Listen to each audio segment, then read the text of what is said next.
right, finally, just want to acknowledge that here in this gathering today, we come with many different stories. All of us belong here. We all have something to teach. We all have something to learn. So really grateful for your presence today and really grateful for our panelists being here. As we continue, let's do so in prayer.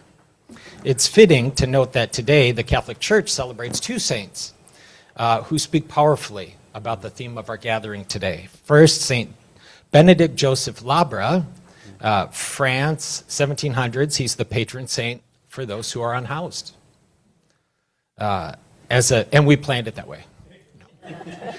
As a Franciscan, Benedict chose a life of radical poverty and dedicated his life wandering as a pilgrim and living among those in the margins. In his own homelessness, he bore witness to a profound trust in God and reminded the church that Christ is especially close to those that the world often overlooks. Today is also a feast of a very well-known saint.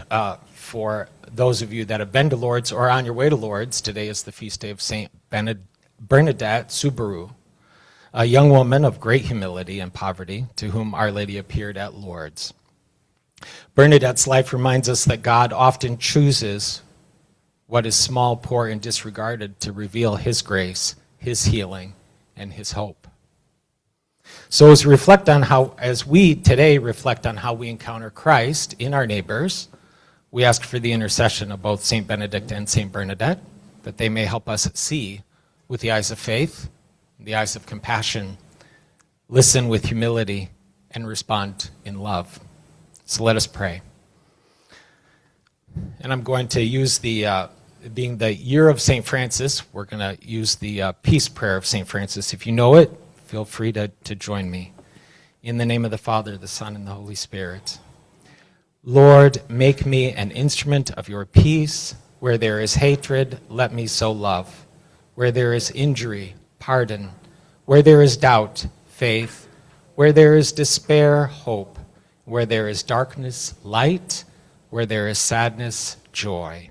O divine Master, grant that I may not so much seek to be consoled as to console, to be understood as to understand, to be loved as to love. For it is in giving that we receive, it is in pardoning that we are pardoned, and it is in dying that we are born to eternal life. Amen.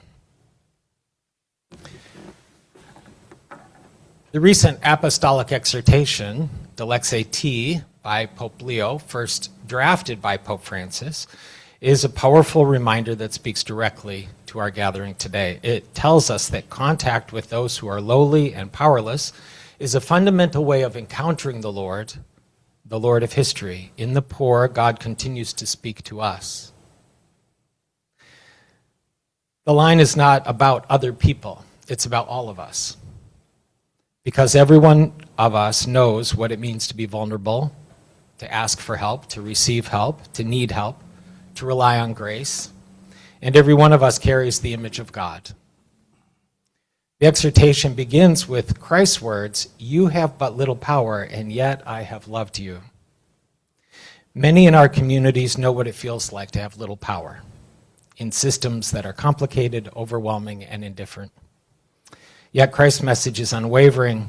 I have loved you, not past tense, but the present, active, personal. Jesus made it clear that our love for the Lord is one with our love for our neighbor. This isn't a slogan. It's a way of seeing, a way of living, a way of recognizing that when we draw near to one another, especially in moments of struggle, we draw near to Christ himself. Dilexi Te also warns us about the temptation to look away from suffering, to become numb to stories of other people. The gospel calls us to something different. To recognize each person as a human being with dignity, identical to our own, a creature infinitely loved by the Father. So that means our conversation here today is not about fixing other people. It's about relationship. It's about listening. It's about honoring the wisdom that comes from lived experience, both in times of thriving and surviving. It's about becoming a community that walks together and not one that stands at a distance. So as we hear today from our panelists, I invite us all to approach this time with openness and humility. Let us allow ourselves to be moved. Let us allow ourselves to be changed. Let us allow Christ to speak through the stories, the insights, and the truths that are shared today. And in that spirit, I'm really happy to welcome our panelists today. Dr. Summer Jabbar Pearson is the Advancement Director of the AYA Youth Collective. Next to her is Adam Lipscomb, Senior Director of Church Engagement and Ministry at Mel Trotter Ministries. Tenisa Frye is the Chief Executive Officer at Family Promise. Jeff Hoy is the Food and Pantry Program Manager for Catholic Charities West Michigan, across the street here at God's Kitchen. And right next to me is Thelma Ensink, who is the Chief Executive Officer at Degage Ministries. Please help me welcome our panelists today.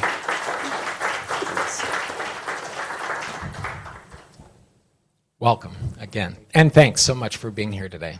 I am so excited that you accepted our invitation to be part of this panel, and I know our program team is as well. I'm going to start with just your own experience. From your own experience, what are some of the most common misconceptions that people in our community have about our unhoused neighbors? And what do you wish the wider community really understood about their daily realities? So, and we can start with Summer. Hello. Okay. Hi, everybody. Thanks for having me today. At AYA Youth Collective, we work specifically with youth 14 to 24 years old who are experiencing homelessness or housing instability. Some of the common misconceptions, unfortunately, that we hear quite often are that the youth who are experiencing these things chose to experience these things.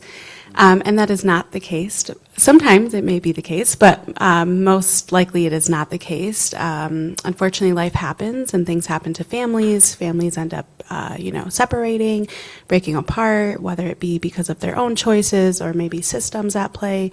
And then youth are, left to deal with what's happening. So oftentimes we hear that this is a choice. They're wanting to leave their homes. They're running away.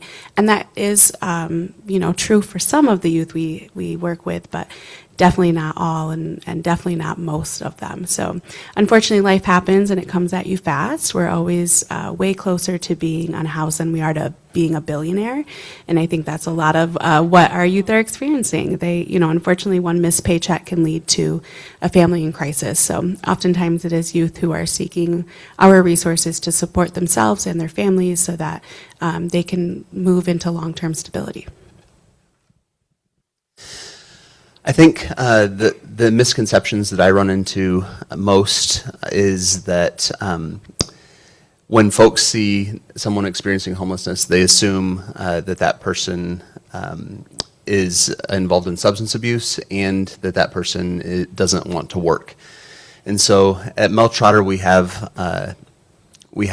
more people who are working in unhoused than we do people who are experiencing profound substance abuse or mental illness. And so I think that there's a variety of different issues that lead to homelessness, and one narrative doesn't fit all those. Hello again, thanks for having me.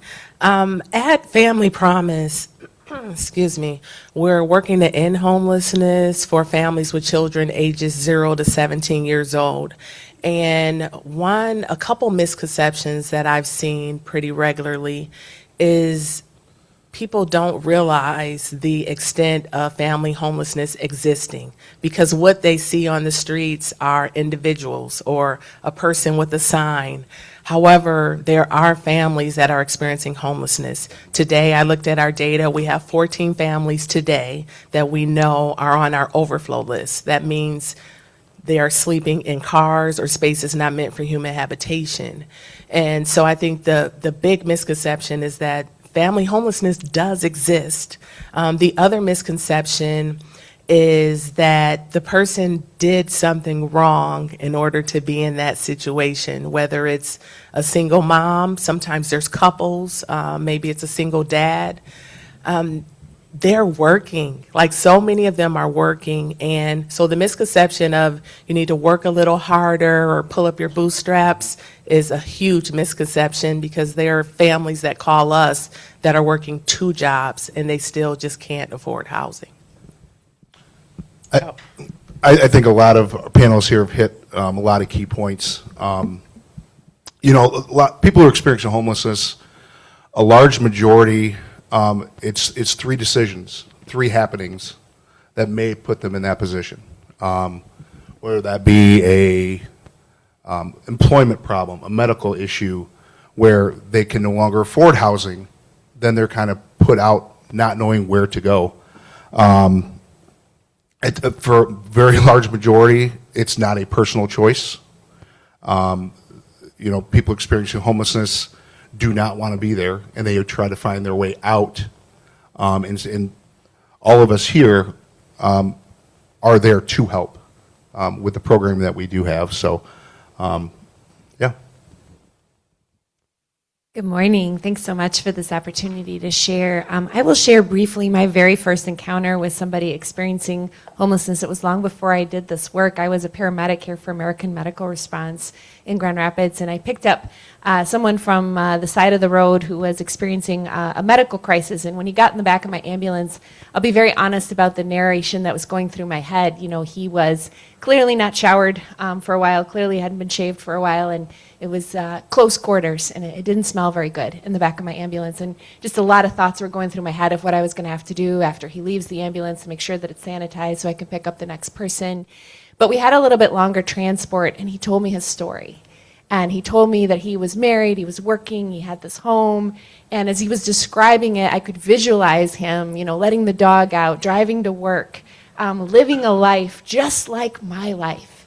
And then he told me that he got divorced, and the divorce broke him. He entered into deep depression. He did use alcohol to try to get through that depression. He lost his job. He lost his relationship with his family. He got evicted, right? And things just sort of spiraled one after the other.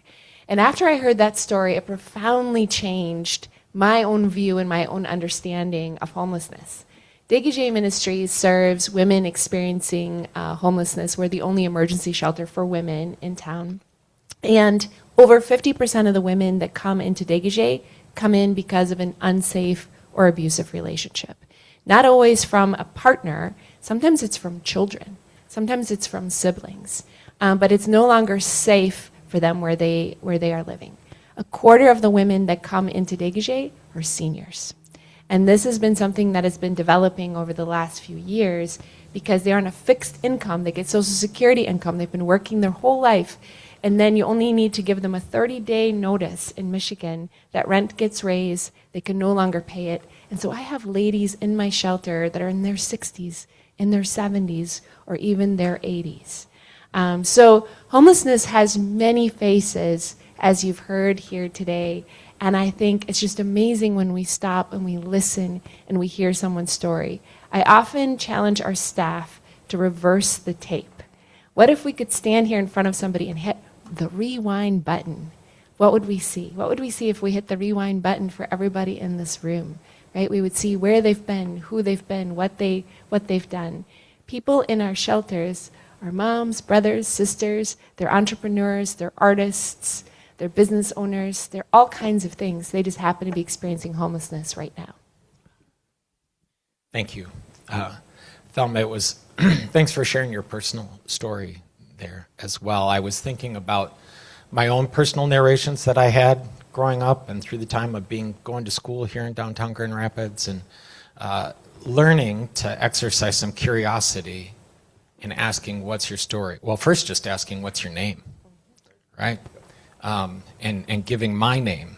And because, as I said, it's about relationship and what's your story. And there's the personal circumstances that impact people that can lead to either momentary or sometimes chronic homelessness, being unhoused.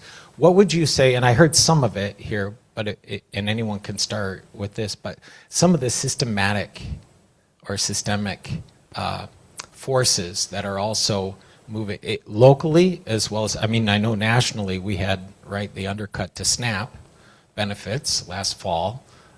But what are some of the systemic or systematic forces that you see people are encountering where they just can't quite, well, they can't afford it, as you've said, so.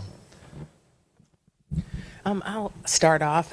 Some of the systemic barriers that we have seen have been more recently around SNAP benefits and Medicare cuts. It positions our families that are already working hard with a bit of struggle. It positions them to make some difficult decisions. You know, am I going to feed my family or am I going to pay rent late? You're going to feed your family. And so then that consistency of either paying rent late or jeopardizing your housing becomes a real concern for families as well. There's also some barriers, I believe, that exist just around housing, period. One is every family that we serve, we say we're ending homelessness one family at a time because every family story is different. We had a mom that called us that worked for a major corporation here, and an outside developer purchased her apartment building. They live in California. They purchased the building and raised her rent 3 times the rent. And she had about 45 days to come up with that rent or she would be evicted. And so, yeah, she had a nice little nest egg, but not enough to cover 3 months worth of rent in such a short period of time. So she called us and she said, I think I'm going to be homeless. I need help. So every scenario is so different. I mean, another one that I think of, there's a young lady that was under our care. She fled a domestic violence situation from another state. And so as a result of that, her spouse was trying to get her to come back, so he stopped paying the bills because they were in her name.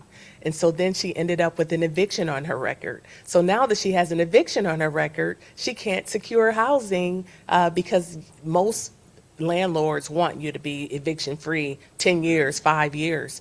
And so there are systemic things that are in place where there's more to the story, you know, and she will take that eviction over on her record any day versus something happening to her kids or her dying from a domestic violence situation. So there are some things that exist where if we could, it's not black and white. There's so much gray, you know, if we ask the right questions so that we can get an understanding to remove some of these barriers. Like, we're all in the business of removing barriers, but the system sometimes adds them back and makes our work a lot more challenging.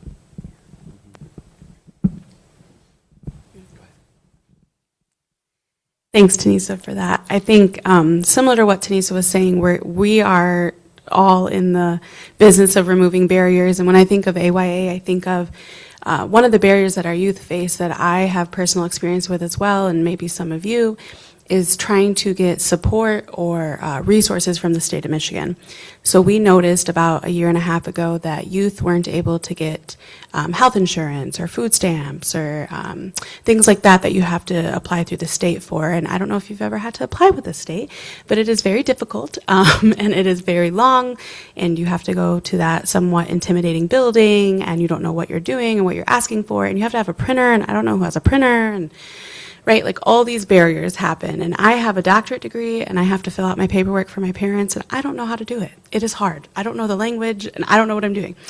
And I think of the youth, and I think of how we solved that barrier. We brought in MDHS caseworker to be on site at AYA so they can work with them right then and there.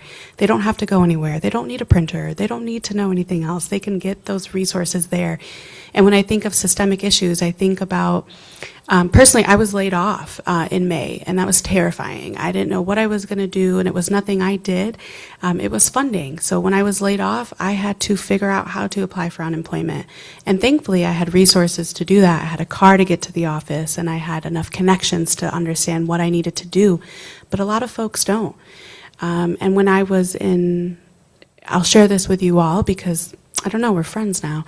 When I was in high school, you know, it was 2008, 2009, and I was in high school, so I'm sure you all remember, but there was a financial crash, and we lost our home. My parents both worked 2 jobs, but we just couldn't keep up, and we lost our home, and we became homeless.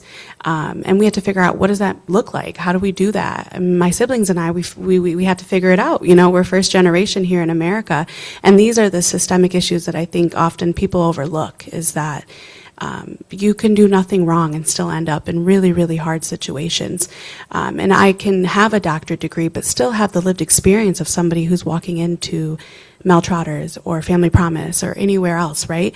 And that doesn't define the people that we're working with. And I like Thelma's scenario of pressing rewind. Nobody would know that, you know, we would lose our home and things would get more difficult. But once I had that experience, I learned how crucial it is to understand the system, because I didn't want to go through that again. I didn't want to go through, you know, unfortunately, my parents having a medical issue and we couldn't figure out how to pay the medical bills or the rent. Like, those are things that people are facing every single day, and those are the systemic issues that we forget about, is that health insurance is expensive, is that if you work your entire life and you have Social Security, it's still not enough to cover everything you need covered. So those are the systemic issues that we face at AYA, but also personally, a lot of us have, you know, lived experience with these things, and that's why I think we're in the work too. I'm a local pastor at heart, and so I often couch systemic issues in a Bible story. So if you look at the story of the prodigal son, he ends up in a far country and hungry. And if you look carefully at the text, you really realize that there are four different issues at play. Yes, he made some poor decisions, which is true of all of us. That's part of the human story, is that we're made wonderfully in the image of God, but we've sinned. So he did make some bad decisions. That's true of some folks who are experiencing homelessness. There was also a famine, and so resources were scarce, and they were allocated toward some folks and not toward others. And so he was on the wrong end of a famine. He was working in that story, but he wasn't making enough to put food in his belly. And so sometimes, even though you're working hard, you still can't. You're perhaps underemployed and aren't able to care for your own needs. And then the fourth thing that is in the text is no one shared with him. And all of us need folks to share with us at one point or another. And I think part of the myth that we operate out of as a society is that there's this myth of independence, that we're, you know, I was able to do it on my own, but that's not really true of any of us. We've always had help. We've had help from our families and our churches, our neighbors and our friends. And so if those relationships are stripped away, then you can find yourself in a tough situation. I want to share a little bit about the mental health system in the United States. You know, in the 1970s, we deinstitutionalized in the United States for very good reason, right? There was some bad things happening in some of our mental health institutions, and people lost a lot of autonomy and choice over their life. So it was an important change in the United States history, but there wasn't anything that came in its place to support people with severe mental illness. And when I'm talking about severe mental illness, I'm talking about individuals who might be experiencing schizophrenia, schizoaffective disorder, disorders that make life extremely difficult to navigate. And so what we're seeing today is a large portion of individuals with severe mental illness who've done nothing except it is a genetic predisposition to having those disorders, are finding themselves experiencing homelessness. And our system is not designed to provide them with the supports that they need to be successful. So here in Grand Rapids, we know we have at least 120 individuals experiencing homelessness with severe mental illness, often concurrent with substance use disorder. And almost always their substance use disorder was secondary to their mental illness. So they were self-medicating, trying to cope with this mental illness. And there is not a housing project that can help them be successful. So if they go into housing, they are going to get evicted because they're not going to be med stabilized. They're going to do things in the apartment that the landowner, for good reason, can't tolerate in the building, or other neighbors don't know how to deal with. And so they get evicted again and they're back on the street. So 2 years ago at Degage, we started a pilot program just a few blocks from here where we housed 25 individuals with severe mental illness and substance use disorder. And what it required was Catherine's Health Center, who's a great partner of ours, to be on site with a physician 1 week and a psychiatrist the next week to have staff there 24 hours a day. And what we found over the last 2 years is not only has 100% of these individuals stayed housed, but they have significantly reduced how much they're using the emergency room, how much they're using EMS, whether or not they're getting incarcerated. And so what that pilot shows us is that we can and we do know how to support individuals with severe mental illness, but right now the system in our community and around the country is not set up to do this. So one of the things that Degage is doing is really advocating right now for what we call complex care housing, because we know that when we provide the right level of housing for these individuals with the supportive services that they need, they can thrive. There are women in my complex care building that are now reunited with children, reunited with family members, able to volunteer, able to work part-time. Before they were in this housing project, they were in and out of jail, in and out of psychiatric hospitalization. So the mental health system in the United States and the insurances that support that have a long way to go. Kind of piggybacking off of what Thelma said, sorry about that.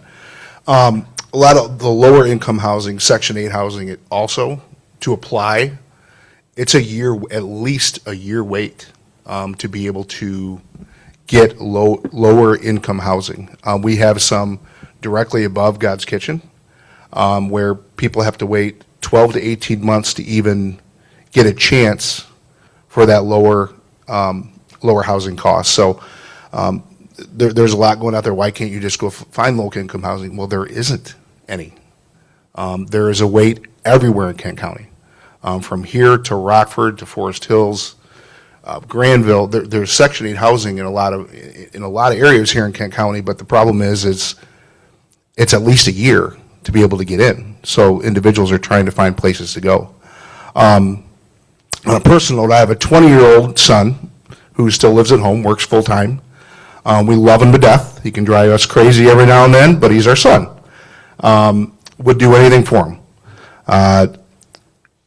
He's looking to get out there and be independent, right? He wants his own place. He has goals. He's scared to death going out there looking at rent as regular rent. It's $1,100 to $1,500, right?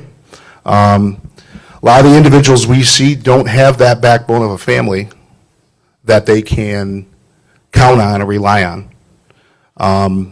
Like I said, we would do anything for our kids, but there's a lot of individuals out here that we see that don't have that home support from individuals. There's a lady that lives still above God's Kitchen. She's a single mom, and I've known her for 3 or 4 years. She comes down to have lunch every day, every single day. We talk to a lot of people, here at God's Kitchen, and this is the one that always sticks in my head.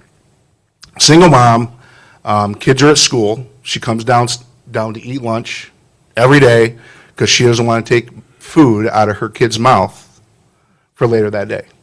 So she will come down to get her free meal, which there's no checks, no qualifiers. If you need a free meal, come down. She's down every day. She comes to visit. She comes to talk. Nicest lady you would ever meet in the world, right? So another kind of misconception you think of is we kind of do semi-annual surveys at God's Kitchen to kind of feel how things are going, how people are doing, how we're doing. 30% of the individuals that come into God's Kitchen are housed. A lot of them are that lower income housing. People will walk, people will drive, just to come get that one free extra meal a day. So there is a misconception with people who use our services as well as, they're just people. They're people just like us. Just, again, a couple bad things put them in a bad position, and they're trying to work their way out of it. So. Yeah, please, go ahead, I just Tenisa. want to add one thing, just to give just a little bit more perspective when we talk about rent rates. Just think about housing. So we're generally in relationship or serving people in maybe underserved communities, you know. However, think about it like this. In 2001, you only need to have an income a median income of just over $31,000 to secure entry-level housing. In 2023, that median income jumped to over $84,000. And so if you think of a career comparison between a civic engineer, a dispatcher, a police officer, a dental hygienist, none of them were making over $84,000 for a median income in 2023. And so they cannot afford housing. So imagine people in underserved communities, how do we expect them to afford housing? Thank you. Thanks. I'm kind of torn on which way to go. Because at some point I'm going to come back to the Grand Rapids Pathway Project and want to hear some more about, and for folks who haven't heard about it yet here gathered in our community, and the work that you're doing, because I know part of that is the intersection of both addressing systematic forces as well as personal circumstances. But before we get there, just to get right back down to the personal relational level, and I know I sent you the questions ahead and said, so what can community members, but I'll just talk about myself. Often I'm walking from here up to Fulton Street, right past Degage, right, and LaGrave, or sometimes over State Street there, and and I'll encounter folks, all kinds of folks walking up and down through the neighborhood, and I remind myself, right, I'm in this neighborhood, but my neighborhood is uptown a little bit. But what can we, when someone approaches me, or I just will say hello, and we engage in conversation, what's going to be helpful? I mean, I think we can all say, like, the word compassion, right? But sometimes what we think is intuitively compassionate may not be helpful, right? So what are some ways that we could all respond that are helpful in ways that aren't unhelpful? Thelma, go ahead if you want to start. Yeah, I can start. I think what I hear often from our clients, because I ask our clients this question a lot, is our clients will say they just want to be viewed as everyone else. So when you encounter somebody on the street, saying hello, saying good morning, even when it's you're getting visible clues that this individual might be unhoused, just simply saying good morning or saying hello, using respectful language like you would for anyone else. Excuse me, sir, excuse me, ma'am. I hear all the time from our clients how much they appreciate having language used that would be used for anyone else. Also, we train our staff to always offer your name first. Hello, my name is Thelma. What's your name? Because when you say, what's your name, that feels like an interrogation. And many of the people that we serve have been in situations with law enforcement or with others where they're like, why do you want to know my name? Did I do something wrong? So saying, hello, my name is Thelma, what's your name, is super helpful. Sometimes we're afraid to engage somebody on the street. I'm talking about myself as well, because we're like, if I say hello, they're going to ask me for money. So what do I do now? And I have the privilege of walking around town and knowing almost everybody who's unhoused name, so they usually don't ask me for money because they know what I'm going to say. But for me, when I'm in Chicago or I'm in another city and I don't know the individuals that are unhoused, I have the same feelings or thoughts. So what I would suggest about that is, if you say to somebody hello and they say, hey, do you have some money to spare? Most of us don't carry cash nowadays, so I will just say, I don't have any cash I can offer you. We do have through Degage, if you're ever interested, Degage dollars that can be used as vouchers on the street. So I will say, I don't have any cash, but I do have these vouchers I can offer you. Vouchers are a way that they can get services, that they can buy things at our thrift store, that they can get food and drinks and other things. So you certainly could offer them those vouchers as well. Some people will say, I will purchase you a meal, or can I have a conversation with you? So certainly there's ways that you can engage our neighbors around that. But you can simply just be honest too and say like, that's not something I want to do. I don't want to give money, but I'd love to chat with you a moment. Just kind of have an interaction that is normal, like we would with any other neighbor on the street. It's also okay just to say like, if you're seeing somebody sitting there and it looks like they're in pain or they're crying or they're upset, are you okay? That's a great question. Are you okay? Do you need anything? Can I call somebody for you? Because many of our unhoused neighbors have lost their phones or their phones have been stolen. So sometimes they just need you to call somebody for them. And it's okay to call the ambulance or call our police officers. GRPD does a great job of engaging our neighbors in a supportive way and asking what they need. So it's okay to call somebody for them if they want to be connected to resources. So I have 3 buckets, 3 things that I'll say. The first is just the basic foundation. Love your neighbor. The second I would say is listen with the intent to learn with the intent to understand, and understand with the intent to act. I remember I was at a corner one time, and a young lady came to my window while I was at the stop sign, and I rolled down the window, and she said, "I'm not asking for money, I just need chapstick or Vaseline. Like, I slept outside last night, it was cold, and my lips are just cracking." And that's what she said, and that stuck with me. And so for over the holidays, me and my family, we did these little packets, and in those packets we put water, turkey jerky, little packs of Vaseline, for your lips. But I remembered that, and we put them in Ziplocs. So now when I'm at the corner and I see someone with a sign, I can take my bias and my judgment out of it and just roll down my window and hand them the Ziploc bag. Sometimes there's $5 in there, sometimes there's cash in there, but it's all those items where I can just say, you know what? I've had people stop me and say, "I just need water." And I'm like, "I drunk out of this water." And they're like, "I don't care. I'm just thirsty. I haven't had anything to drink."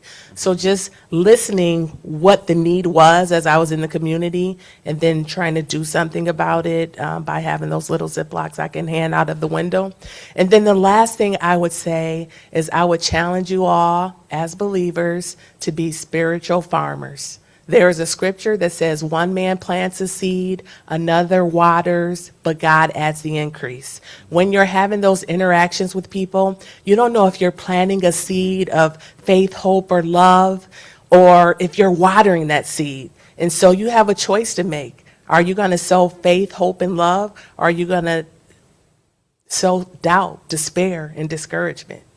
You have an option. I'll hit on 2 quick, because I know we still have 2 more people to go. Kind of what everybody's doing right now with their eyes up here, eye contact. Almost every day at God's Kitchen, I'll go throughout the cafeteria, go talk to people. Just, how's your day? Darius, how's your day? Joan, how's your day? Need anything? Eye contact is huge. Instead of doing this, when you're walking by somebody, smile at them, give them eye contact. Another good resource to have, going around downtown or other areas, knowing the resources that individuals have down here. Kind of educating yourself what different resources individuals might have, because they might ask for, it's 1 o'clock. I'm starving. I need food. Hey, God's Kitchen's open till 2 o'clock, right? I need shelter. Mel Trotter, boom, there you go. We get calls constantly, to help with housing, things like that, and we're able to just top of our head, here. You don't have to know everything, right? But just knowing the area, knowing what is offered here downtown through some of our agencies is really what a lot of people, some people want to know or might need help with. Some might not, right? But you just never know. I love what I'm hearing from my colleagues here. And I hope that you're hearing over and over again, relationship makes a big difference. So one of the phrases that we often will say to each other on staff at Mel Trotter, just to remind ourselves that it's not just a lack of resources that leads someone into a position of experiencing homelessness, but it's often a lack of trustworthy relationships. And so how do we build those relationships in order to help someone? Our organizations are full of brilliant people who have specializations in helping people move forward, and I think that there's a real need for that. I get concerned sometimes that there's a professionalization of this work that lends to regular church folks not feeling ill-equipped to engage. And so you wouldn't have to use this model, but it's one that we use at Mel Trotter that I think is helpful. We have a program that pairs a family facing homelessness with a small group of people from a church who walk alongside that family for about 8 months. And we have a case manager who trains the church folks, and in that group can be grandparents, grab your kids and your grandkids to be part of that together. But they're just building a real relationship with that family, encouraging the family, opening up some of your networks of relationships to help a family find a better job or a landlord that's friendly to their situation. And that relationship is transformative in both directions. And so certainly it helps the family that you're connecting with, but also there's a transformational effect on the volunteer side. And so we're seeing that parents are leveraging this sort of relational opportunity then to teach their own kids about faith in Jesus. This is what it looks like to put our faith in action, kids. We're helping out not because we're so great, but because we were helped out in our own lives by other people and by our Lord Jesus. And so I think that there's a amateur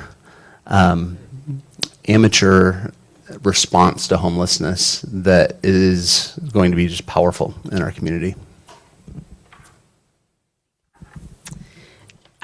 Yes, 100% agree with everything that's been said already. And I'm really upset that Tenisa shared that data about 2001, because I was in 3rd grade and I could have been buying homes. But I think something to think about as we're all talking about what to do when you're encountering one of our neighbors, I think that's a huge thing to keep in mind, is that it is our neighbor. The more that you become comfortable with what makes you uncomfortable, that's where the growth happens. So, having those conversations, making sure that you not only are aware of the resources, but go volunteer, go check it out, take a tour, so you have a real good understanding of what it is that, we offer in the community. We're really resource rich in West Michigan, which is incredible, but oftentimes, it takes a lot to dig deep and figure out what those resources are. And I think the last thing I'd say is the neighbors that you can encounter at any time could be somebody that you know. I had a presentation earlier this week at Mel Trotter, and I was walking in, and I was a teacher for a very long time, and I saw a little 2-year-old, so immediately my eyes go to the 2-year-old, and we're waving and laughing. And the mom says, "Summer?" And I look up, I'm like, oh my gosh, hi. It's somebody I went to high school with, and she lives at Mel Trotter. And I would have never known that if I had not ran into her. And that was, the morning I'm going in to do this work presentation, and she says to me, "I'm so proud of you, you're doing such good work."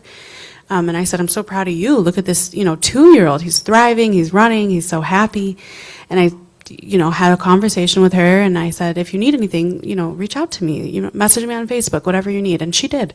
And she asked me questions about childcare, and, they're viewing homes, her and her boyfriend and the child, and she's so excited. "And do you know any resources that could help me?" And yes, I do. Tenisa can help you, and, and whoever else. And I have a full list of childcares and whatever. Here's my cell phone.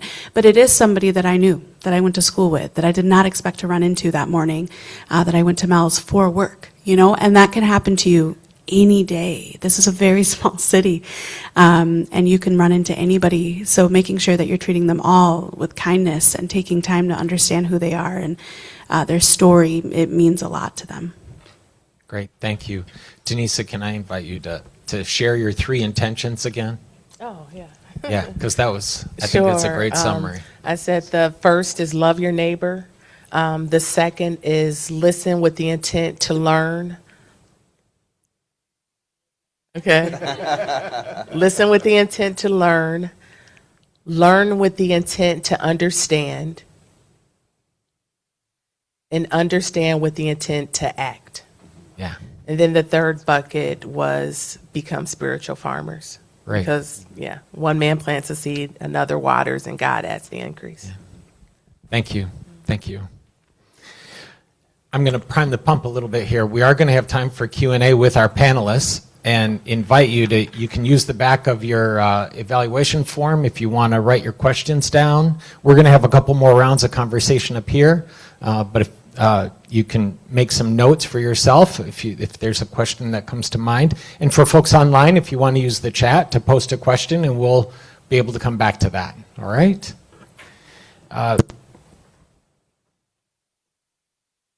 Every day, for me, I see every day there's these moments of grace, but sometimes it's in the rearview mirror, you know?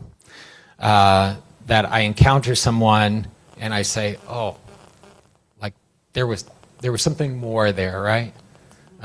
Call it grace, call it spirit, call it the presence of Christ. For yourselves, what has been a moment where, you know, maybe it was, again, in retrospect, maybe it was in the moment itself, that you experienced grace, that it was not what you were bringing to someone else, but what they brought to you? Ooh, there's a lot of these stories, because one of the things that I love about our neighbors that are experiencing homelessness is there's no one stereotypical way to describe any of them, but something that I found really common among our neighbors experiencing homelessness is an authenticity that is rare to find anywhere else. There's something about homelessness and poverty that strips away all those other things and helps you to really remember what is important. You know, that's why I think so often in the Bible, you know, it says, blessed are the poor. So often in the Bible, it talks about wealth being a barrier to really being a part of the kingdom of heaven. And so our neighbors that are experiencing homelessness and poverty, so many of them, when they talk to us, there's such an authenticity and a rawness. They don't try to pretend to have it all together. They don't try to pretend that they're perfect. And so many other relationships I'm in are like that. They're very surface level. But the relationships with our neighbors that we serve at Degage are so authentic and real. And I am so blessed by that, because that means I get to be really authentic and real in those relationships as well. And I will often say I'm way more blessed by the relationships from what they are giving to me than what I will ever give to them. But I want to share briefly, and I'm going to have a hard time not getting emotional because this is very, very raw, and Adam will know who I'm talking about. But we just found out that we lost a neighbor in this community that has been really, really special to all of us for a long time. And this neighbor has on and off been experiencing homelessness for about 15, 20 years. He's experienced periods of being housed, but then losing that housing again. He's had a long battle with substance use disorder, and that battle is rooted in some deep, deep pain and trauma. But I had an opportunity to have a recent sit down with him, like a long sit down with him. And most of my conversations with Greg was very long because he's a great storyteller and he's very curious. He was not only sharing about his life, but he often wanted to know what's going on with my kids, what's going on with at Degage. He had lots of great opinions about what was happening politically in the country. He had lots of great questions. And sometimes he'd ask these profound questions that I'm like, wow, like I never would have thought of asking that question. And so I would just have these really long, beautiful conversations with him, and he would teach me so many things. You know, recently he taught me, he's like, I really love when Catherine's Health Center comes into the community center and I get to see them, because he's like, the first time a doctor's really asked me, like, what do you want? Instead of just telling me, like, well, you should be doing this and you should be doing this. He's like, I know I should be eating healthier. I know I should be exercising. Like, I know.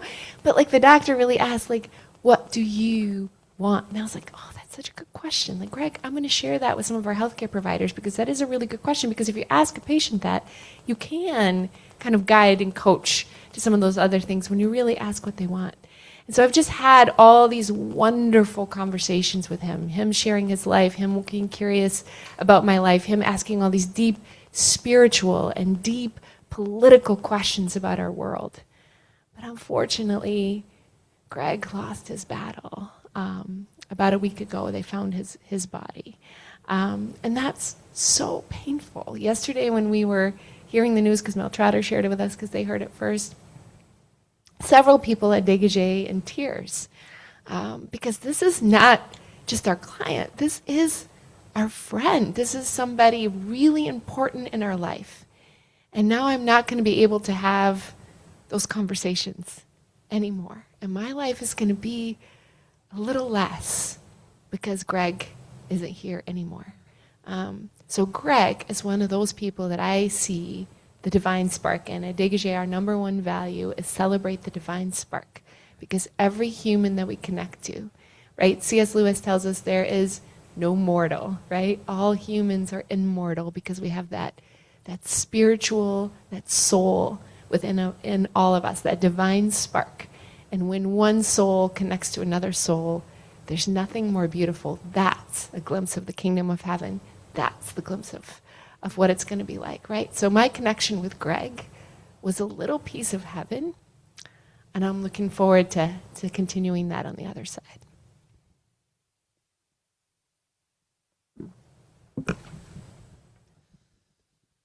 Back in, this delves into my professional career a little bit, but back in 2005, my wife and I launched a new ministry called City Life Church, which is just down the street. And we launched our church in the same way that many churches in that period were launched. We'd gather together a small group of people from other churches, and then they would build relationships and the ministry would grow. Well, it's hard work.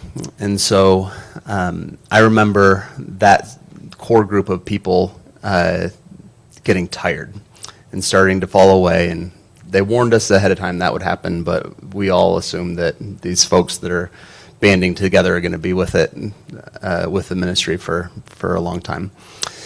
At the same time, we had just, one of the program managers at Mel Trotter asked me if I would come and just pitch the vision of the church to the folks that were there at the mission. And I was 20-something, and so I went and I did my best and bumbled through some things. But the residents at Mel Trotter, the guests there, they understood immediately what the church was about, saw the need in the community, and said, we want to be part of this. And so they started attending and inviting their friends and serving meaningfully, and eventually some of them leading. And I don't think our ministry would exist today if it weren't for people who had a fresh relationship with Jesus, many of them, some of them fresh sobriety, who are willing to dig in and make that work. I remember in those early years when my wife and I adopted our first son, it was a group of guests from Mel Trotter who pooled the scarce resources that they had to buy us the Cadillac of strollers, a snap and go. And my family's life and my professional life has been profoundly shaped by the gift of being in relationship with people who are experiencing some hard times. You know, James tells us that the poor are rich in faith, and there is a need that we have in our community that's found squarely in folks who are experiencing homelessness. I think about a couple different things, but the first starts with foundation. I'm from the Flint area, but I've lived here longer than I lived in Flint. I left at 17 to go to college at Grand Valley. And I remember so profoundly as probably a middle schooler being excited because we were going to Halo Burger. Halo Burger only exists, I think, in Flint, and maybe it used to exist in Lansing. It's the home of the olive burger, right? And so we had just gotten our bag, and I was about to open it to get out a fry, and my mom said, "Stop, close the bag." And so I closed the back. I was thinking maybe she didn't want me to eat in the car. No, we pulled over. She saw a lady going through the garbage looking for food. And so she took all of our food and gave it to the lady. And my mom got back in the car and she said, I'm cooking tonight, you know. And I wasn't upset by it at all. I just remember it so vividly, and it helped me to understand that every interaction matters. And over my life, my mom, since I've been working this job, almost 3 years, she reached out to me about 2 years ago, and we talk all the time. And she said, I probably should apologize to you. She said, because growing up, there was always someone different living in our house. We had an extra bedroom, so she would invite single moms. If people were, you know, living on the streets, they may stay with us for 2 days, a week, 2 months. All kind of people lived with us. And she said, I'm apologizing because it was nothing but the grace of God that kept us protected, because you don't know who you're really inviting into your home.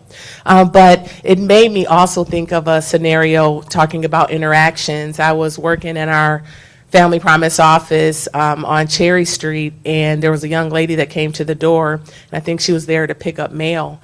And she came in, she just looked exasperated. She just looked tired. And she was like, this is so difficult. This is so hard. You know, my kids don't deserve to have to sleep in a car. You know, she and I, you know, kind of encouraged her to sit down. All I did was listen. I didn't try to solve. I just listened. And because she was already connected with us. And she said, I just can't believe I'm going through this. And she just sat there. And in the midst of me listening and comforting her, all of a sudden something switched. And she said, you know, my grandmother, she introduced faith to me. She introduced faith to God to me. She said, we used to go to church all the time. She was like, I know God's word is true. And then something shifted for her, and she said, I am going to get a home. I am going to have a business one day. Like, she went from like fear to faith, full blown, you know. And it was just so wonderful to watch. It was nothing that I did. I was just listening. But she left that building so encouraged, just having someone to sit and talk to and have that conversation with. And I was fighting back tears, you know, but as soon as she left out the office and I was walking back to my office, I was bawling because it was beautiful to see that she hadn't lost her hope, you know, she hadn't lost her faith. And we have these opportunities, like the Word of God tells us that there is life and death in the power of our tongue. So are we going to speak life and shape someone's future, or are we going to speak death and tear it down? And that was an opportunity to speak life, and that just infused in her to be able to see beyond her circumstance. I'll throw in one extra thing. Thelma hit on the authenticity part with the individuals that we serve. We see that daily in all of our programming. The simple thank you, the sincere thank you, you know, for what we do on a daily basis, does it for my staff and volunteers. You know, when, you know, people come through our line, to hear the word thank you over and over and over and be sincere about that one need of the day, which is food, that gets us up out of bed and keeps wanting us to do what we're doing. And just like all of us here. So just wanted to throw that one out there. Thank you. Thanks. Before we get to our last question here, I want to come back to the Pathways GR project, and I know several of you are engaged in that work. Can you share with the folks that aren't familiar with that? I know the goal is ending chronic homelessness this year. And that means different things to different people. But so if you could share a little bit about the work and why you're engaged in it and what your hopes for, and any kind of long-term work, and maybe some of the complexities of it, actually, of what it's one thing to say ending chronic homelessness, but we already talked about the circumstances and the systematic forces. So whoever would like to start. Tenisa and I both serve on the planning committee for this, so we might kind of tag team, and other colleagues have other representatives from their organizations that are part of Downtown Pathways. But Downtown Pathways is building on the work of 100 and 100. So if you recall, last year we had this commitment to house 100 people within 100 days experiencing chronic homelessness. We have now housed well over 200 people, 227 people, but spoiler alert, right? We did not do it in 100 days. In that those 100 days marker, not being able to reach that has really pointed out to some of those systemic issues that we have, right? It's taking really long to house people, and so we continue to work on solving some of those systemic issues. But because of that excitement and momentum in 100 and 100, we've invited even more partners to the table. So it's not just the homelessness response providers, but it's the Chamber of Commerce, it's the City of Grand Rapids, right? It's some of our housing providers in our community. And we're putting our heads together so that in real time, we can come to the table and say, here's all the barriers we have. And what if we did this? Or what if we did this? Or what if we did this? And all the time we're coming up with solutions to solve for issues that we don't have to live with anymore, so that it becomes easier and easier to house somebody experiencing chronic homelessness. But if you want to learn more about Downtown Pathways, you can go to pathwaysgr.org. We have a website that's going to be regularly posting our progress. And we're going to be very transparent in sharing that progress, both successes, but also failures. Because when there are issues, we're going to be inviting you, our community members, to say, well, what if we did this? So this isn't going to be just a Pathways, a Downtown Pathways project, but it's going to be a community project with those of us who've been a part of the work leading, but inviting others to join us in the work. But basically what we want to do is have a safe and vibrant downtown for everyone, for our neighbors who are some experiencing homelessness and some who are living downtown and some who are owning businesses downtown. Instead of pointing fingers at each other and saying, why is someone sleeping in my doorway? Why is someone making a mess in front of my business? The businesses in the community is going to say, how do we help someone that's experiencing homelessness that's in my doorway? Who do we call? How do we point them to resources? For those of us on the homelessness response side, instead of just saying to the business person, hey, that's your problem, you know, we're doing our work over here, we're going to say, how can we lean in? How can we provide training to the people that work there? How can we come and visit you? How can we respond when you're having an issue? So it's going to be a partnership working together, not us versus them, but we together. We want to activate public spaces that haven't felt very safe, right? Some of our parks, some of our spaces where we want everyone to feel welcome. People who are unhoused and people who live or use some of the recreation downtown. How do we make all of those spaces more safe? We're going to be clear about what kind of housing do we need across the spectrum, from independent market rate housing to subsidized complex care housing, supportive housing, right? Really having a tally of how many of each kinds of units do we need and how long is it going to take us to bring those units online. We're going to have more of a central dispatch, so when people call, they know when I call this place, somebody's going to respond to the need, whether I'm somebody experiencing homelessness or I'm somebody in the community that don't know how to handle a situation.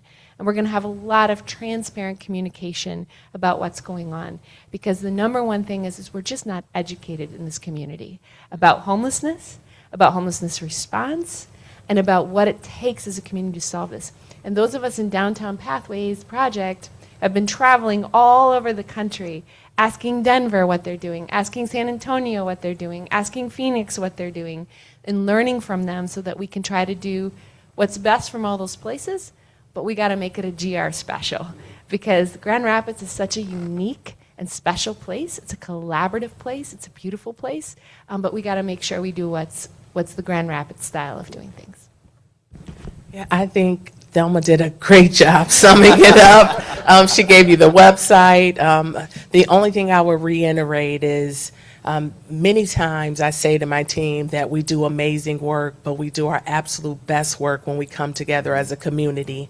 And Downtown Pathways is allowing us to do that, to build this ecosystem where we can come together as a community to solve for some of the priority issues that we're facing. And so to be able to do it together strategically so that we're making a thriving community for all by aligning our strengths and our efforts collaboratively. Great, thank you both, and thanks for taking on that work and your leadership in that. Final question. I know for myself, I hear the work you're doing, I get excited about, and I'm here, right? Like many of the folks here are here because we care about people and we care about the issue, but now I think, and you said it with the intentions, right? There's listen with the intent to understand with the intent to act or serve, right? And I know many people are going to be inspired today to want to serve, either by advocacy or volunteering, getting involved with the organization. What are some meaningful ways folks here can support your work? Yeah, I'll start off. I think education is a big thing. So today you heard that there's 14 families that are sleeping in cars or places not meant for human habitation. Our community needs to know that, and we're sharing it, but we want others to know. So I think there's that advocacy piece for sure. One of the things about Family Promise, we offer diversion services, emergency shelter, affordable housing, early childhood, all on a foundation of stabilization so that we're creating sustained independence for families. So because of that, we have so many volunteer opportunities. We have what we like to call office angels, people that want to come in and lend their expertise. We have affordable housing projects where if you want to sling a hammer and some paint, we have projects in that space. We also have invested in a church, Wyoming Park United Methodist Church. The church maintains 30% for congregational purposes, and we've turned the other 70% into emergency shelter. So many churches, even some churches here, provide, or people here, provide meals for that particular shelter. But there's other opportunities within the shelter as well. And some of the opportunities are just engaging the families. So some of the families, when volunteers come in, they don't want the volunteers to feel standoffish, and I think the volunteers don't want to impose on the families, but really that interaction is a beautiful thing. I have a Kentwood City Commissioner that brings his wife and his kids, and they come and do a meal, and then their kids play with the kids at the shelter. So there's family activities that you can put together. You could help kids with homework. Sometimes it's just saying, you know what, I'll hold your baby if you want to go take a shower. So there's so many different opportunities that we have to engage with Family Promise. And then I even brought a couple handouts for people that want something physical in their hand, but there's also a QR code on there that will lead you to all the volunteer opportunities that we have. I'm not sure if you guys know, but we legitimately live in the most philanthropic area in Michigan. We hear stories from all over the state that the givingness in Grand Rapids is not necessarily happening in other cities. So it's a wonderful thing. I'm not saying it's overwhelming at times, but it is awesome to see the givingness in this community for our organizations. We see it every day at God's Kitchen, and you hit the nail on the head, volunteering. We have many volunteer opportunities at God's Kitchen. We're open Monday through Saturday for serving a meal, prepping a meal, delivering a meal, driving out a meal. With all of our programming, we would love to have you if you ever are looking for something to do. You touch, feel, smell it. It's all right there. Just kind of. You can see me afterwards. Talk to Amy. But that's. At AYA, we're seeing over 100 youth a day in our space, and we're only open Monday through Friday, so that's quite a few youth through the week. We saw over 1,000 last year alone, and when they are in the space, they can do many different things. They can wash their clothes, they can get basic needs, they can get a hot meal, they can shower, and a lot of that does depend on volunteers. So we have tons of volunteers. We had over 400 last year. Who were in our space supporting youth and the work that we do. One of the biggest needs that AYA constantly has is the basic needs. So everything we give to youth is donated through the community, and it's all brand new things. So toothbrushes, toothpaste, clothes, shoes, etc., socks, deodorant, that's a really big one. So we're all the time giving out basic needs to youth. They can come in, they fill out a shopping list essentially, and one of our staff or volunteers go shopping for them in our donation hallway. So I would really encourage you all to follow us on Facebook if you have Facebook. It's just AYA Youth Collective, and you can see what we're low on, what we may need. And we also would love for you to come take a tour. Come take time out of your day to come see what we do, interact with the youth. You can see our space. We are moving into a new building in the next few years here. We will be expanding because the need continues to grow, and we're hoping to meet more youth.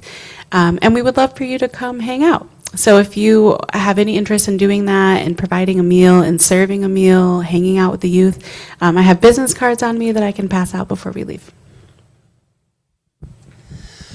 When I go to the volunteer page at Mel Trotter and look at all of the list, I get overwhelmed, and I'm on staff. So what I often suggest to people is to just, email me and let me know what you want to do, and and what you're skilled at, and I can make the match. So I think that most of us have some sort of skill or gift that we're able to give, and maybe you think, well, I know how to paint, or I was a lawyer, and I'm wrapping up my practice, but I've got some skills there. Whatever your professional skills are, or skills that you've developed through life, we can deploy those at Mel Trotter. We're happy to make those connections. I did mention the Bridge of Hope opportunity, that model between families and small groups of folks. I would love to chat with people about that. We have children's ministry opportunities. We are experimenting with some more Bible studies at Mel Trotter, and so if you've got, it usually works best if there's two people that come and do that, but that developing a small group of people and just walking them through the scriptures, and often it means just reading the scripture and then listening to the guys' stories as they share about connections that they're making. Very open to having conversations about that. At Degage, we don't want to just form relationships with our neighbors that are unhoused. We want to form relationships with you as well. So we just invite you to come in and attend a Discover Degage and take a tour of our space. We love for you to come to our housing simulations and just learn more. And we want to get to know your name. We'd love for you to volunteer. There's lots of opportunities on our website. I also have business cards with me today if you want to just learn more. But our volunteer program is so special because it's not just about the work that you do, and we couldn't do the work that we do without volunteers, but it's also about, many of our volunteers who are retired are like, this is a new purpose for me. My mom's a volunteer at Degage. She's a retired nurse, and now she works in our open door bakery, selling cookies and coffee and baking cookies. And it's a new purpose for her, and she's loving it. So it's about building those relationships with people who come for education programs, people who volunteer, people who do drives for us. We always need women's PJs. Every time a woman comes into Degage, everything that she has to go through heat treats, so we make sure we don't bring anything into our space, and so we are able to hand her a brand new pair of pajamas, and just like the sound you hear when somebody takes a shower and then puts on a brand new pair of pajamas, you just feel like, okay, I'm gonna be okay. So there's some supplies as well that you're able to donate. Thanks so much. Thanks for partnering with us. Thank you. Thanks. All right, it's your turn. Comments, questions? Oh, we're ready to go here. All right. Troy, we'll start with you, and then Pam. Okay. Are you guys all aware of the Clothing Outreach Center just down from where the priests live? And we are open there from 9:30 to 11:20 every Tuesday and Thursday. I'm playing hooky from there today. I'm supposed to be working there, but I'm here listening to you guys. I wanted to hear it. I wanted to make sure. And we give out toiletries. We give out blue jeans. In the winter, we give out coats and all the things that you need to be homeless out in the cold. And it is really rewarding. It really is. And I've gotten to know, I mean, you never even see whether they're Hispanic, African American, they end up being people who need. And I encourage any of you, if they need clothes, after they get their toiletries, there's a men's and a women's room in the back where they put clothes, and they can go in, they can fill up their bag the rest of the way with clothes. So it's that's just a FYI for you. Thank you. Thank you. And that ministry is so appreciated. Yeah. Adam, I'm going to talk about the Loving Our Neighbor Luncheon from Mel Trotter. Okay. So on Facebook, they're posting Loving Our Neighbors Luncheon, which will be next Thursday, April 23rd from 12 to 1. And on Facebook, it says, you're invited to the Loving Our Neighbors Luncheon, a complimentary lunch featuring powerful stories of impact and transformation. You will have the opportunity to participate in optional tours and experience firsthand how our programs are changing lives. We hope you'll join us. Go to meltrotter.com. Anyways, that's the educational piece. So if everybody can go, that would be great. Thanks, Pam. What did I say? Thursday, April 23rd. You want to add anything, Adam? No, I think Pam covered it. Yeah. Thank you. Halfway through your presentations, I wanted to take a break. That microphone. Is it on? It is, but keep it right up. Oh, I got to hold it like this? Okay. Think on the ice cream cone. Don't lick it. I would like some ice cream. Halfway through your presentation, I wanted to take a break because it's pretty heavy. Sure. And I said, I need a break. I've heard enough. Let's go to lunch. But lunch wasn't here, so I stayed. And as a result of that, I have 3 suggestions for the 5 of you, and Mark if he is interested. First, I would like a card. It could be 5 by 8 or something, but I would like something in print, and Mark could, if he would be kind to send it out, from each of you, 2 or 3 sentences, the name of your organization, what you're about, your name, your email, and a phone number. And I would like that by Friday, tomorrow. In other words, put a deadline on it. I mean, I think many of us are somewhat engaged, or we want to respond in some way. The second thing, I think there is a need. I heard the word relationship and connection. Many of us who have been involved in this type of ministry or whatever have at times experienced some type of a training program. For those of us who were around a few years ago, like in the 70s and 80s, there were things like Encounter or sensitivity groups or whatever. I think there is a need for some type of a training program, and if I were to design it, it would be about skills for communication and connection and relationship. It would be like 3 hours, and it would be offered every month by the 5 of you or other people. And I think it should be an ongoing thing, because I think there's energy, and you talk about this community being different. And then the other thought that occurs to me, because I have a friend out in LA who is the director of this network. It's a spiritual Jesuit type network. But I think there's a need for some collaborative formational experiences for your volunteers, for those of us who would volunteer, where we bring all the volunteers together, or they have the opportunity. So we're just not giving to you or to the organization, but we volunteer because we also want to be enriched. So I'm thinking of some type of a formational experience, spiritual, across denominations. So those are the three thoughts that have occurred to me today. And I don't have any time to work on this, but I just put out the ball. And I talked to my friend Rob, and he's busy because he and I are on another project. No, whatever. I love it. Thank you. That's a really good idea. Thank you.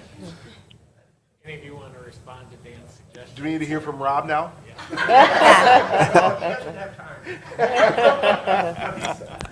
I will respond just to a couple, if anybody else wants to respond. We'll make sure that we get that information to Mark.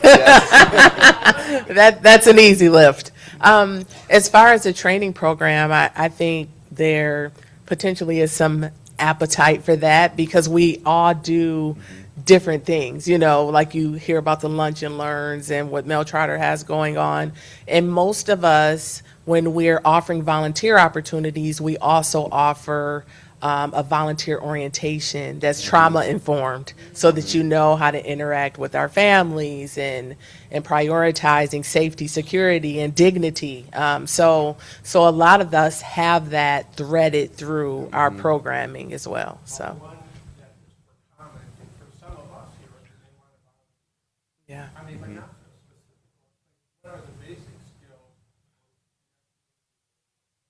Right, right. And one. Repeat that question for our folks online. What are the basic skills for someone for connecting relationships for someone experiencing homelessness? Yeah, and honestly, it could be. This is me. My brain, I'm a problem solver. So this is me solving and involving a whole nother organization that's not here. But there are organizations that has convening groups with the community, with the housing providers. So because there's already a platform to pull those people in, maybe this can be one of their agenda focuses too. So.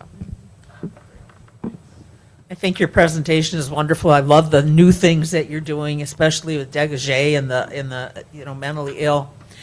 Speaking as a former public health nurse, and please realize that I've been retired for 13 years, so things have changed.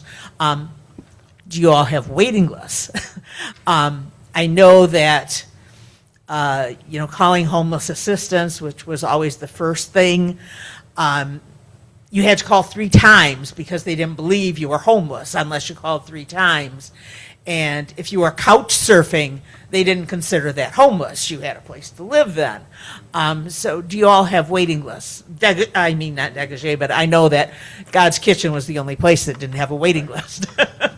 Yeah, so when I mention our overflow list is our waiting list. And so our data is set up where I get an email first thing in the morning to know what that number is. So that's how I knew that we have 14 families. 14 families Yeah, is a little low. There's a lot more homeless families. I will tell you this, that's the 14 that were brave enough to reach out to us for our particular organization. Right. But 14 families is equivalent to 44 individuals, and 25 of those are children. But yeah, that's one organization. Yes. So that's not the collective population for families. Those are just the ones, like I said, that were courageous and brave enough to reach out because they're in a vulnerable state to have that type of exposure to say, I have kids and we're sleeping in a car. Yeah. They don't know if CPS is going to be involved or their kids are going to be taken away. So that number definitely is higher. I was going to say in my caseload of like 80, I'd have maybe 8 people that were homeless. So 14 in Grand Rapids is a pretty low number.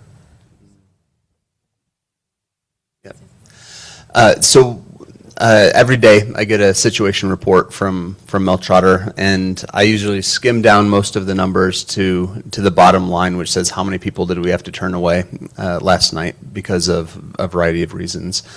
And thankfully, through most of our cold winter months, I would skim down to the bottom of that, and I would see 0. Okay, I can sleep again tonight. some of the waiting lists that bother me at Mel Trotter are there are waiting lists to get into our programs to help move people forward, and so it bothers me that we're able to provide shelter but not quickly able to get people in a program that can get them out. So we're wanting to expand our programs, the capacity of our programs, to let more people into our workforce development programs and some of our housing programs. And then we have wait lists to get into transitional housing, and so our hope is that emergency shelter would be truly emergency shelter, that people would experience a brief time of being at Mel Trotter, and then they would make their way to transitional housing, and then on their own. And there's a wait list for that transitional housing. We don't have enough transitional housing currently right now to do that. So there are wait lists upon wait lists that we pay attention to, but those are some of the ones that bother me most.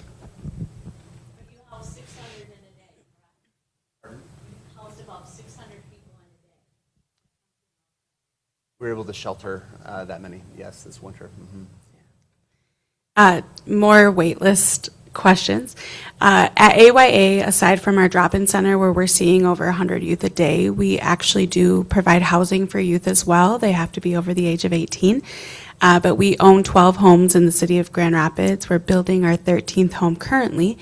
And all of those homes have about 3 to 4 youth in them, duplex style on one side, and on the other side we have a house mentor who is not AYA staff. This is somebody who's invested in the community, so they do not get paid from AYA.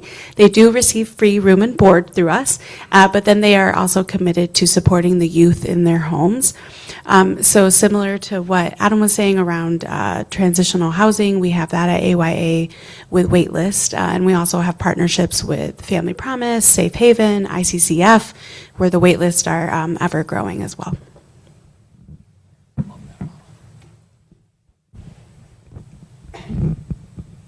So at Degage, we know that for complex care housing, we do about 100 individuals that are waiting for complex care housing. So that's going to be a really critical thing that we need to work with on downtown pathways and with partners to make sure that we make that housing available as soon as possible. Degage had a shelter capacity of 40 5 years ago when I got there. We've worked very, very hard over the last 5 years to build that capacity to 100 permanent beds with overflow 50. And when I say overflow, I mean that means we just put mats down on the floor because our beds are full. Degage has been in overflow almost every night for the last 2 years. And have very much flirted with our maximum capacity. And we have had to work really, really hard to have the funding to make that happen. And so I'm looking at over the next few months, perhaps for the first time in 5 years, having to turn women away. So that's a lot of our board member meetings right now. It's a lot of my decision, what's keeping me awake at night, and my leadership team's decision making. So yeah, we're in a tough spot. We're like right on the brink of having some of those things available that we need in our community, but we're not quite there yet. So some very, very difficult moments in all of our organizations right now. We know what we need to do. We just need the funding and the resources to get there. And so if we really pull together as a community, homelessness in Grand Rapids is actually something we can make rare, brief, and one time only. Our point-in-time count needs to be finalized for this year, but last year our point-in-time count was 1,238 people. We think this year it's going to be very close to that same number. Grand Rapids, we can solve for 1,238 people. Thank you. We're actually over time at this point, but Tom had a question and then a final question online from Lori Pieri. Well, thank you for your presentation. I really appreciate you coming here. But I have a involvement in the veterans community, and I also often hear of that issue of veterans homelessness. Do you have anything to comment about that, if you're connected with the VA or any veterans organizations in the community? So Degage, or I'm sorry, not Degage. So Grand Rapids actually is at functional 0 for homelessness among veterans, which is a really, really special thing. Community Rebuilders is the big partner in our community that has worked to make that happen. And all of our organizations, immediately if somebody comes through our door with veteran status, we kind of know which levers to pull to connect them to those resources. That doesn't mean that people who are veterans don't still experience hardship or experience homelessness, but it is something we've made some pretty substantial progress on in our community. Question online from Lori Pieri. Besides thank you and one, and she's out in Caledonia, and they come downtown 1 or 2 times a month. But the question, is there a document that exists that shares resources? Is there a single document or website? Or I think the idea that being able to give something to folks they're encountering.